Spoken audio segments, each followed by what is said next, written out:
What is up, everybody? Happy Friday, September 6th, 2024. This is Optimus Fantasy. I am Nate Polvogt. I am here with my co-host, Mike Reedy, and we're here to give you our takes on the main slate for week 1 of DFS. Mike, we made it. We got to the NFL season. We had a game last night. It didn't quite go how I think a lot of us thought it was going to go. Maybe thought it was going to be a little bit closer, a little bit more high scoring, and a little bit more Mark Andrews. Two great defenses, though, as well. People are underestimating that. Both teams have really good defenses. They forced, I would say, some things people didn't expect to see happen on either team happen to keep them in the game, right? I loved it. It was exciting. I think a lot of people were exciting about getting some takes, right? Maybe overly excited. A lot of victory laps on the internet. But I thought it was a great, exciting game. Great way to kick off the season, right? And hopefully we'll get to see them play each other in an AFC Championship game. That's how I looked at that. And the way I look at it, too, is we haven't had football since February, meaningful football since February. I was just excited to have anything to watch and to have that game end the way that it ended with that beautiful catch in the back of the end zone. One thing I want to make really clear, though, for anybody who's watching, listening into the podcast, the audio-only version of this show, Isaiah Likely had a great game, as did Xavier Worthy. But, guys, this is a one-week sample of what these guys are going to do in these offenses. Mark Andrews needed to block last night. To your point where Kansas City has a very good defense, they needed him to line up and block. They ran a lot of 12 personnel. Yeah. Benefited Likely, 12 targets, 9 catches, 111 yards. Big game from him. And then to Xavier Worthy, 2 catches, 3 targets. The guy gets 2 touchdowns. He gets 1 rush. 3 touches. Only 3 touches. 3 touches. 3 touches, 2 touchdowns.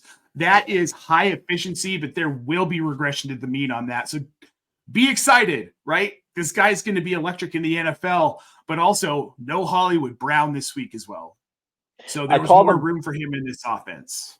I called him Cheetah 2.0 this morning. He's really fast. He looks great. But, Hollywood Brown is also a very fast guy. The ball's going to get spread around here some. If he would need to stay this hyper efficient to give you this kind of production every single week, and that's just unlikely, right? Like it's unrealistic. Yeah, it's just not great there. Flex play. And I think as we get farther into the season, I foresee Hollywood Brown getting injured at some point and missing 3, 4, 5 more games in addition to what he's already going to miss here at the front of the season. So maybe there is more of a role for Worthy, but we're going to need a few more weeks to see. So don't get too hyped on these guys after 1 week. And don't get too down on these guys after 1 week either. We're good, guys. Mark Andrews is going to be fine, okay? He got me 3.7 points in my home league. That was a kick to my nuts because this is against like family and stuff, right? But I'm not panicking. It's going to be fine. It's going to be fine. It is because it'll balance itself out. A lot of people victory lapping the first game of the season. In reality, in my Moneymakers and Highbreakers article, I kind of wrote about this. I hate writing for the first week of the season because we don't really know who's what yet. But after we get through 3 or 4 games, then we really know who is what, right? And what's going to happen, what coaches want to do, which players are actually really involved in offenses and aren't just like, a 1-week wonder, and what defenses are stopping and are unable to stop. And I'll talk about what they were unable to stop last season as we go through players today, by the way, as well for DFS. Yes. Which, on that note, Mike, let's get to what we're here for. We're going to give you guys some picks here for the main slate. We have a high, mid, and low price player at each position. This week, I've got you covered on running backs and tight ends. Mr. Reedy here has you covered on quarterbacks and wide receivers and defense special teams. That's something you're always going to want to, or not always want to, but you're always going to have to play in these contests. So, Mike, let's get to it. Let's start with your quarterbacks here. I'll just pop them off real quick. Our high price is Josh Allen. Our mid price is Tua Tagovailoa. And our low price is Baker Mayfield. Let's start with why you are rolling out Josh Allen this weekend against the Bengals. Okay. He's against Cardinals. And that's why. That's what I said. He lost his top 2 wide receivers, yet he still went first in an awful lot of fantasy drafts as the first quarterback off the board in season long. And it's because we know he can get it done with his arms and his legs. I mean, Gabe Davis was boom or bust. He wasn't a very consistent playmaker, and Diggs seemed to be falling out of favor the last 2 seasons in Buffalo. So people making a big deal about that, but probably a bigger deal than they should. Kincaid's still there. Sure. Is there. I like Curtis Samuel as well. The real questions I think we're gonna have on the Bills offense is not whether or not Josh Allen can produce, because especially this week. Last season, the Cardinals were bottom 5 against the pass. They didn't really And do not much much has to changed. get any better. Yeah. And you're Yeah. talking about one of the best quarterbacks in the league. So he's going to produce. I think he's going to throw a couple of touchdowns. He may even run one in. The real question with Josh Allen is who's going to be catching them, right? Like Dalton Kincaid, Yep. Khalil Shakur, maybe. We'll see. We're going to find Maybe. out. Yeah, I like Keon James Cook a lot Coleman. this week too. So, Yes, yeah, same. Keon Coleman. So we'll see how it pans out with the passing tree there, right? Which branches start Yeah. getting used. And I think you saw caution with that in fantasy drafts as well. But Allen's going to produce no matter what. He just seems to all the time. I went all the way up, as I like to say, 8,000 on DraftKings. Josh Allen. One of the things I always say when I am playing DFS, whenever I'm giving advice on DFS and setting lineups, is sometimes there are guys that you just have to pay up for. Don't get cute. And quarterback's one of the positions where I don't think you can get cute.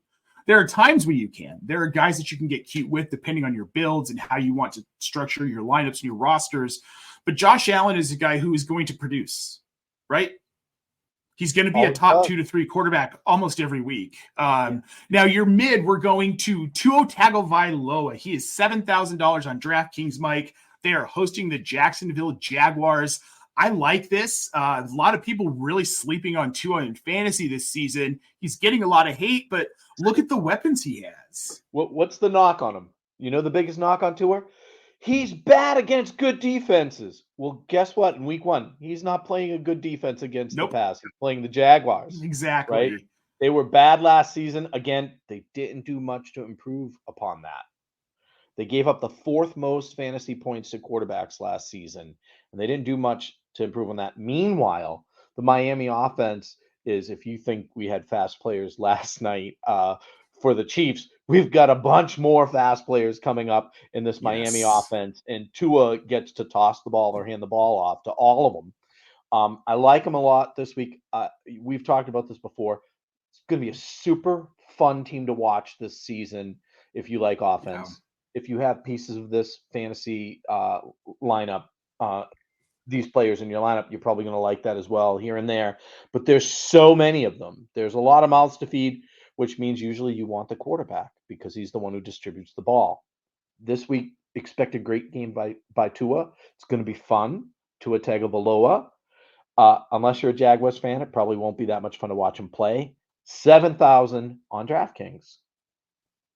Yeah, you know what? I think that's a good price. You're getting a little bit below that 8,000, so you're freeing up another $1,000. You could stack with Waddle. He's fairly inexpensive-ish. That's not a terrible stack. I would stay away from that backfield, but Tua does. He presents a nice opportunity to be able to stack, and I like that value. Now, your low-priced one, I love this one, and I love this player. Baker Mayfield, Tampa Bay Buccaneers. Tampa Bay this weekend is up against the Washington Commanders at home, 5.6K. Mike, let's talk about Baker Mayfield. Okay. Baker's going to get it cooking in week 1, right? For sure. That's what's going to happen. The Commanders also did not get really any better on defense, slightly better on offense, but they gave up they gave up the most points to fantasy quarterbacks last year on the season. I think you're looking at 280 yards and 2 touchdowns. That's what was averaged against them, slightly under 280 last season. Is an easy game for Baker to get this week for 5,600 on DraftKings. You have to love the weapons Baker Mayfield has: Mike Evans, Chris Godwin. Godwin's back in the slot, probably really good for him. He's nicely priced. When we're going low here, I wouldn't call this one getting cute, maybe being a little daring, but Baker's in a really, really good spot week 1 to produce. I'm playing him in multiple spots myself. So. Yeah, and they added Trey Benson, so we're going to get to see Trey Benson at some point. I'm sorry, Bucky Irving. We're going to get to see Bucky Irving at some point. Rashad White was great last year, especially in the receiving game. And I think we see more of that. This is a team that throws the ball well. They know their identity, and I think they're going to keep that up. So I love Baker Mayfield here. Both of thkind backs can catch the ball too. And Bucky's really fast. This offense is going to be better than people think. I was kind of wondering why so many people aren't hopping on this at all. Well, I think it's a bias. You look at Mayfield's career leading up to last season, and he just wasn't great. I mean, there's so much talk last year about fading Evans and Godwin because Baker Mayfield can't support a wide receiver 1. He did it once, and it was I can't even think of the guy's name, Jarvis Landry, right? One time in Cleveland he did. But also, if you look at those teams and those offenses, those were bad teams. They were poorly coached. The personnel was crap. There was really – he didn't have any continuity and he really doesn't, again, because Canales is gone, but he's going to be running the same system 2 years in a row for the first time in his career. There's something to that. And he was so different. Yeah. It makes a massive difference. Now we're going to move on to running backs, and this is my jam, Mike. So my high price guy, you already mentioned him, got James Cook. He's 6.9K on DraftKings, $6,900. I'm not somebody who's going to be high on James Cook at value for a lot of the season, but this week I can't pass him up. He has RB1 written all over him. Arizona was terrible against running backs last year. I believe they were the worst team in the league fantasy-wise against the position. Let's look here. They gave up an average of 25.7 half PPR points to running backs last season. That's something. And I think James Cook gets 20 of those points. This isn't a big Ray Davis week as much as I want it to be. And he'll probably get some catches to make that happen as well. They give up passes, and I think it was 32 yards as well, receiving the running backs a week.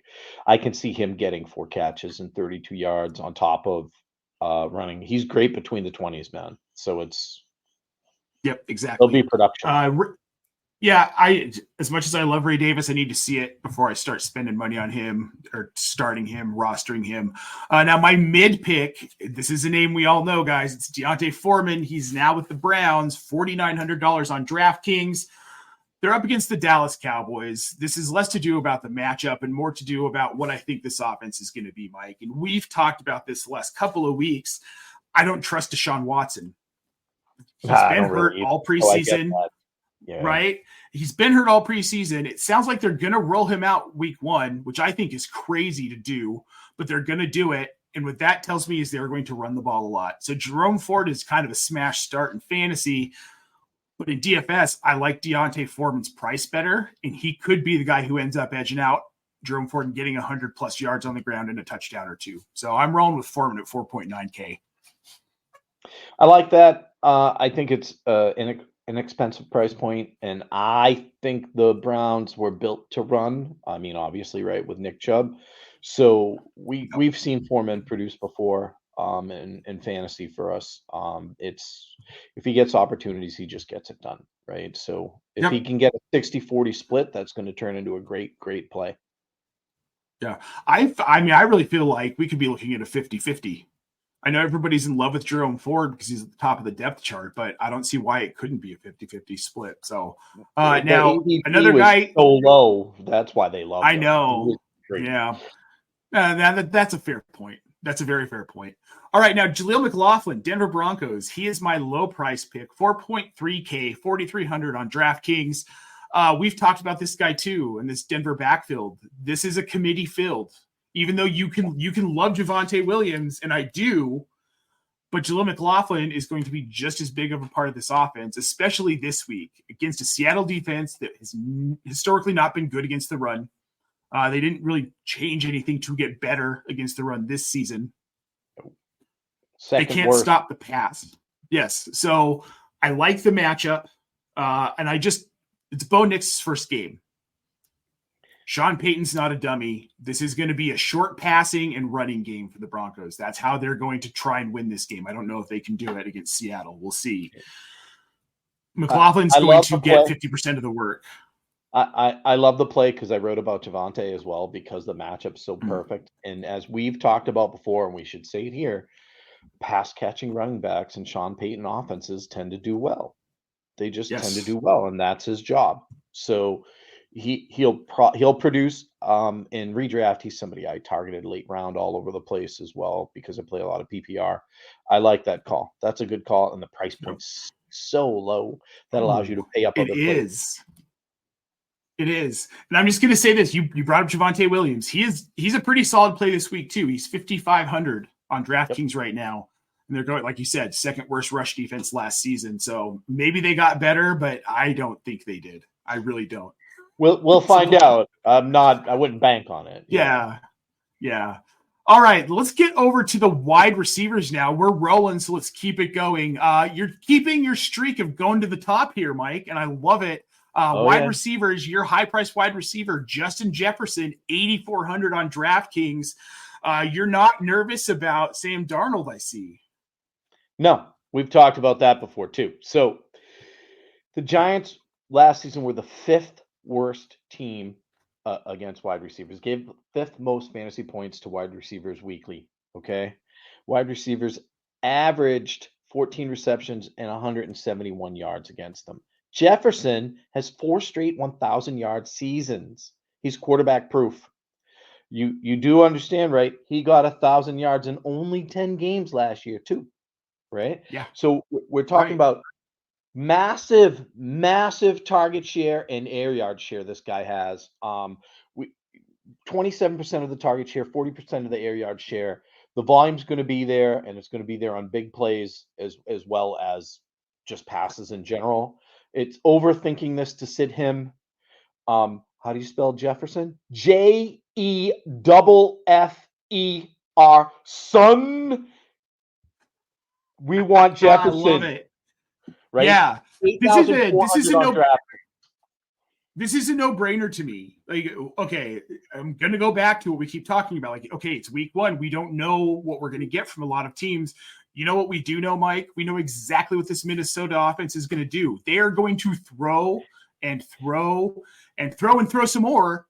Last season, they ran the ball 7 times week 1. 7 times. We know what they're going to do. The passing tree is small, right? They pass the ball to like 2 or 3 players, and that's it. And Hawkinson's out. So they're really, the passing tree has 2 main branches on it right now, and Jefferson is the big one. He could be looking at an easy 40% of the passing volume this week just because of what they have.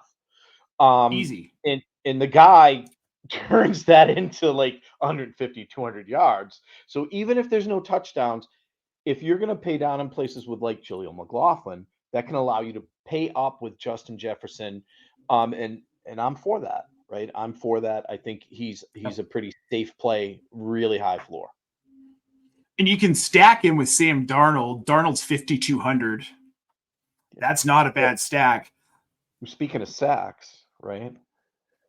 I especially if you're playing cash. Yes. Like that.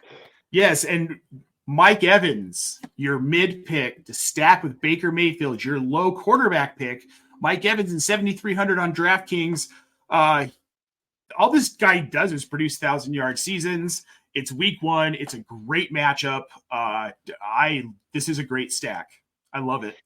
10 1,000-yard seasons. Every single season he does it. He's had a slew of different quarterbacks, by the way, right, that he's done this with.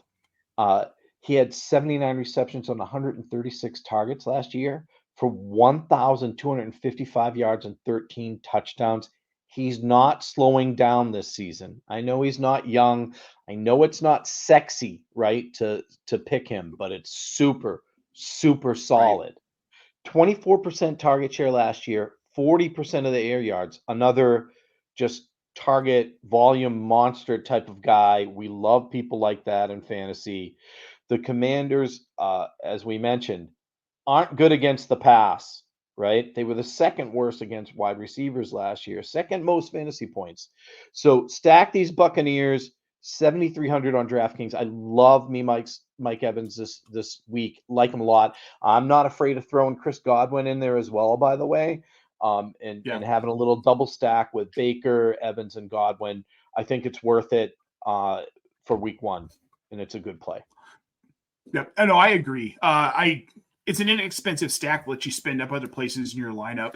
Now, your low pick, Malik Neighbors of the New York Giants, the New York Football Giants, $5,900 on DraftKings.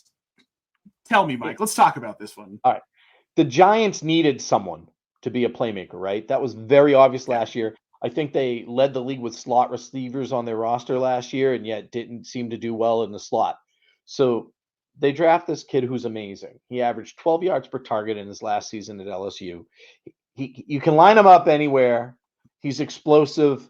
He's dynamic.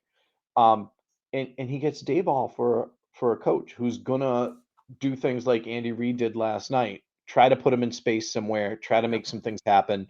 I think you're going to see that because they desperately needed it. So, all I could say here is, would you be mine? Could you be mine? Won't you be my neighbor? I love it. 5,900 on DraftKings. The price is so low too for the guy who's probably going to get low volume. Yeah. Now, would you stack him with Daniel Jones? No, I don't trust Daniel Jones all that much. But Danny Dimes has produced in fantasy before, and in all honesty, I wouldn't stack him this week. 5,400. No, probably Depends not. on where you want to pay up, right? So Minnesota's defense isn't good. No. If Dimes is going to have a good week, this could be it. But I don't know. What do I know? What do I know? I know tight ends. That's what I know. So we're going to go ahead and go over to tight ends here. So my high price tight end, I'm going off of chalk here. Like I'm going Evan Ingram, 5,500 on DraftKings. I feel like he is going to get a lot of volume all season long in this offense. And this is a much better situation than he was in New York. Evan Ingram was freaking good last year, and I loved it. I loved watching him go off. I think that just continues in this offense. It's not necessarily, this isn't necessarily a matchup call, though Miami's defense isn't great, which they should be better with Vic Fangio, but they're just not. I think it's more of a person. They were actually bad against tight ends last year, bottom 5. Yep. So I like Evan Ingram this week. And the volume. I mean, I like Evan Ingram. And that's what I'm saying. It's just like all around Evan Ingram all season long in DFS and fantasy. He's a guy that I want to play. We're going to switch to the mid guy. Didn't think I'd have someone like this on this list, Mike, but it's Zach Ertz. The Washington Commanders, 3.6K. That's $3,600 on DraftKings. Is he going to be relevant all season? Absolutely not. Ben Sinnott will at some point overtake that role as the tight end one. But for now, this offense needs a guy like Zach Ertz. You've got Jaden Daniels, the rookie. Then you've got Terry McLaurin. And then you've got Luke McCaffrey. You've got Diami Brown. It's not that exciting. But Zach Ertz is a vet, right? You get him those like short to intermediate routes. It's kind of a savior for Daniels who can move and get outside of the pocket. I think he maybe plays chase to Daniels a little bit this season early on. And for $3,600, okay. I think that's a great pick. The team they're playing isn't great against tight ends. You have a rookie quarterback. Tight ends usually their best friend. The stars are aligning for Zach Ertz to have a good week 1. That's what's really happening here. It's a little bit of a roll of the dice, but it's mitigated risk because the stars are aligning for him to have a good week here. Yeah. I mean, again, like I said, he's not a guy I'm going to play all season, but the stars are aligning for Ertz this week. And another guy the stars are aligning for, and I don't know that I'm going to be on very often this season, but Mike Gesicki now with the Cincinnati Bengals, he's going for 3,000 even on DraftKings. Mike, I am a longtime, well-known Mike Gesicki stan. I just think the guy needs the right situation to produce for fantasy. He had that one season in Miami where he was just a big slot receiver, and that's what he always says. I'm just a big slot receiver, guys. I thought he was going to be more of a thing in New England last year. I was excited about them. They had Bill O'Brien back. He engineered the Hernandez, Gronk season. I thought, why not do it with Henry and Gesicki? It was a perfect storm. It didn't happen, but now you've got him on a team where Tyler Boyd's gone. Obviously, Andre Iosivas. We love Andre Iosivas. Jamar Chase back with the team. I don't know that he plays, and if he does play this week, I feel like it's going to be fairly limited, as he won't even have a full week of practice under his belt.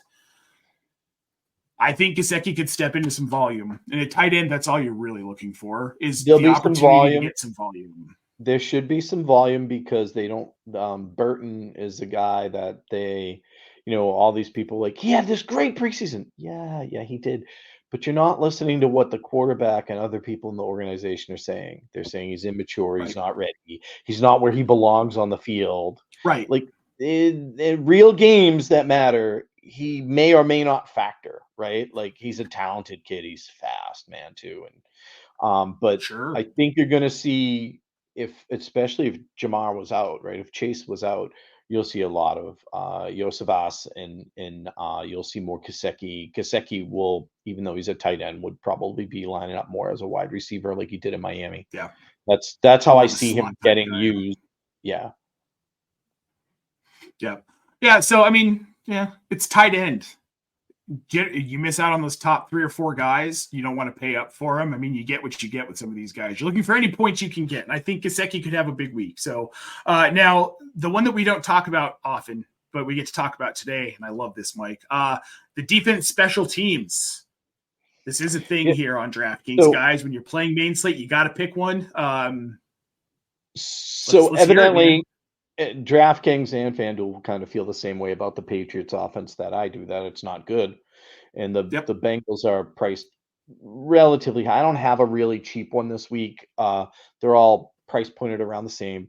But the Patriots weren't good last year on offense. And in all honesty, if Brissett's starting, they're not going to be that good or scary on offense this year either right now. Their offensive line is in shambles.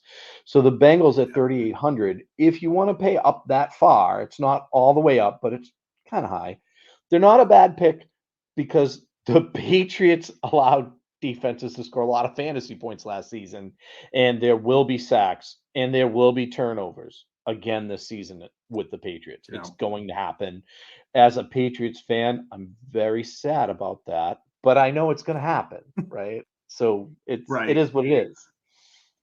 Yeah. And I like that call because there's nothing exciting about Jacoby Brissett. He's fine, but he's whatever. He's vanilla. He's keeping the spot warm, and he knows it. That's what he's there to do. Yeah, until Drake May's ready. Yeah. That has been his job in the NFL from the time he got into the league. Now it's paid a lot to do it. He's not complaining. Look, I would trade places with Chase Daniel. I would take that, man. I would take that backup money to what? You took 3 snaps his whole career or something like that. Now you're mid pick. The Vikings up against the Giants. This one makes a lot of sense because, well, I mean, we just finished talking about how inept this Giants offense might be this year. Yeah. Neighbors is the only guy I'm looking at right now. I mean, I think the running backs might produce as the season goes on. No Devin Singletary? I that's what I mean. I think the running backs might produce as the season wears on because there's going to be volume there for them, right? But defense has scored the second most fantasy points against the Giants last season. They're not that good. They didn't get that much better. They're not shambles, at least, as they were, so they're a little better. The Vikings defense, it's not great, but you get points by default when you're playing really bad offenses and they give the ball away. So 3,600 on DraftKings, if you wanted to pay that, this is an offense that's going to cough the ball up here and there. It's at least I expect them to. They're just not that talented all the way around, right? They're just okay. Yeah. Much more talented than me, but that doesn't mean they're good at the NFL level. Well, yeah, but I mean, whatever. I'm not supposed to be back in coverage, right? Now, the low priced option here, you've got the Bears. The Bears are up against the Tennessee Titans, who we just discussed a little bit earlier here. I hate their offense. I am staying away from every single piece. And I think that the Bears defense is a great pick against Tennessee. This is the one I'm playing everywhere, by the way. I'll openly admit it. I'm playing the Bears defense everywhere at 3,400 on DraftKings. Are they the cheapest? No. And as the season progresses, by the way, I'll find cheaper and cheaper defenses to play. But if you think the Titans are good on offense, you're crazy. They're not. Is DeAndre Hopkins even playing this week? I don't know if he's playing. He's questionable. He might play. But if he does play, I'm assuming again he's limited. All right. Will Levis, is he a good quarterback? We don't know. So many questions, right? We don't know. So is there a risk involved? Yeah, there's a little. But to be fair, the wide receiver room is put together with outcasts that nobody else wanted anymore. I don't care what you think of Ridley and Hopkins. You can think they're great all you want. That's good. Better days are in the past for those guys. Tyler Boyd's the third option. Tyler Boyd, he's a good wide receiver. He's not super exciting either. Chika Okonkwo, nobody was excited about him in the preseason. Their running backs generate some excitement, but I mean, that's about it. I don't think Levis is great at passing into the flat. He's more of a deep ball guy. So I think he's going to turn the ball over a lot is what I think he's going to do this week. And the Bears will capitalize.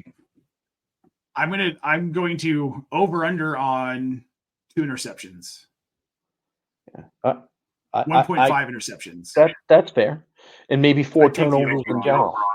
Right? Yeah. So I like think the Bears are spot. Yeah, it's a good cheap play. I'm all for it. And their offense is good this year, right? Let's face it. The Bears offense is actually going to be good. It is actually they're going to be on the field more. Yes. Yep. So this is the kind of play to start your DFS season off with, by the way. Throw in the Bears. I love it.